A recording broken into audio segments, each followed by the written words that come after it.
भारत माता की बोलो भारत माता की 77ನೇ ಗಣರಾಜ್ಯೋತ್ಸವದ ಕಾರ್ಯಕ್ರಮದಲ್ಲಿ ನಡೆದಿರುವ ಹಾಗೂ ವೇದಿಕೆಯನ್ನು ಅಲಂಕರಿಸುವ ಮಾನ್ಯ ಮುಖ್ಯೋಪಾಧ್ಯಾಯರೇ, ವಿದ್ಯಾರ್ಥಿಗಳೇ, ಅದೇ ಲಾಸ್ಟ್ ನೋಡ್ರಿ,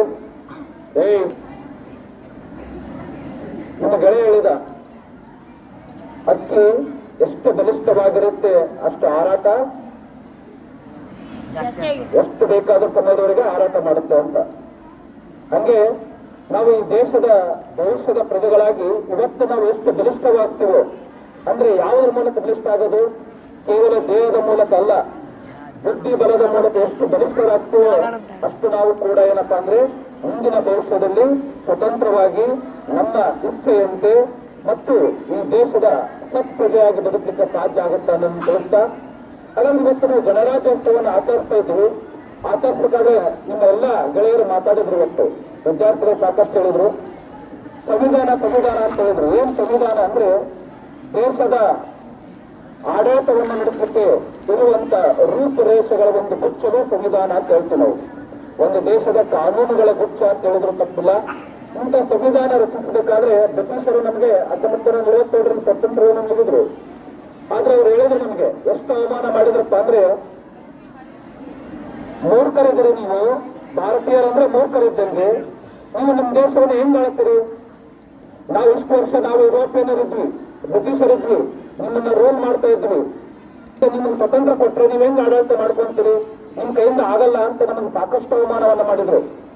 ಆದ್ರೆ ಅಂದಿನ ನಮ್ಮ ದೇಶದ ಅತ್ಯಂತ ನಾಯಕರಾಗಿದ್ದಂತ ಜವಾಹರ್ಲಾಲ್ ನೆಹರು ಇರ್ಬೋದು, ಸರ್ದಾರ್ ವಲ್ಲಭಾಯ್ ಪಟೇಲ್ ಇರ್ಬೋದು, ಡಾಕ್ಟರ್ BR ಅಂಬೇಡ್ಕರ್ ಇರ್ಬೋದು, ಈಗ ಹಲವಾರು ನಾಯಕರು ಸೇರ್ಕೊಂಡು ಚರ್ಚೆ ಮಾಡ್ತಾರೆ.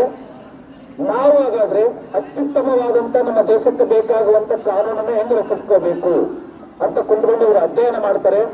ಅಧ್ಯಯನ ಮಾಡಿದಾಗ ಮೊಟ್ಟ ಮೊದಲ ಬಾರಿಗೆ 1946ರಲ್ಲಿ ಕ್ಯಾಬಿನೆಟ್ ಮಿಷನ್ ಆರಂಭ ಆಗುತ್ತೆ.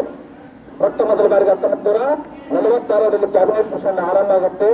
ಆ ಕ್ಯಾಬಿನೆಟ್ ಮಿಷನ್ ಮೂಲಕ ಆರಂಭವಾದಂತ ನಮ್ಮ ಸಭೆ 13 ಸಭೆಗಳು, ಅದರಲ್ಲಿ 13 ಸಮಿತಿಗಳಿರ್ತವೆ.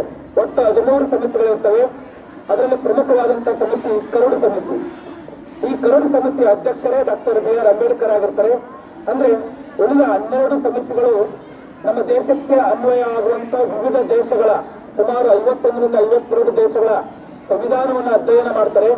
ಅಧ್ಯಯನ ಮಾಡಿ ಯಾವ ಕಾನೂನುಗಳು ನಮ್ಮ ದೇಶಕ್ಕೆ ಸೂಕ್ತ ಆಗ್ತವೆ ಅನ್ನೋದನ್ನು ತಿಳ್ಕೊಂಡು ಅಂತ ಕಾನೂನುಗಳನ್ನು ಮಾತ್ರ ಎತ್ತಿ ತೆಗೆದುಕೊಂಡು ಅವನ್ನು ನಮ್ಮ ದೇಶಕ್ಕೆ ಅಳವಡಿಸ್ಕೊಳ್ತಾರೆ. ಈಗ ಅಳವಡಿಸಿಕೊಂಡ ನಂತರ ಅದರಲ್ಲಿ ಕರಡು ಸಮಿತಿ ಅಧ್ಯಕ್ಷರಾಗಿದ್ದಂತ ಡಾಕ್ಟರ್ BR ಅಂಬೇಡ್ಕರ್ ಅವರು ಅವುಗಳನ್ನ ಕೂಲಂಕುಷವಾಗಿ ಅಧ್ಯಯನ ಮಾಡ್ತಾರೆ.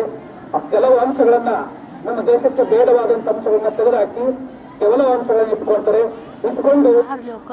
ಅಂತಿಮವಾಗಿ 1949 ಜನವರಿ 26ನೇ ತಾರೀಕು ನಮ್ಮ ದೇಶದ ಸಂವಿಧಾನ ಅಂಗೀಕಾರ ಆಗುತ್ತೆ. ಆದ್ರೆ ಅವತ್ತೇ ನಮ್ಮ ದೇಶವನ್ನು ಸಂವಿಧಾನವನ್ನು ಜಾರಿ ತರಬಹುದಿತ್ತು 49 ಜನವರಿ 26ರಂದು.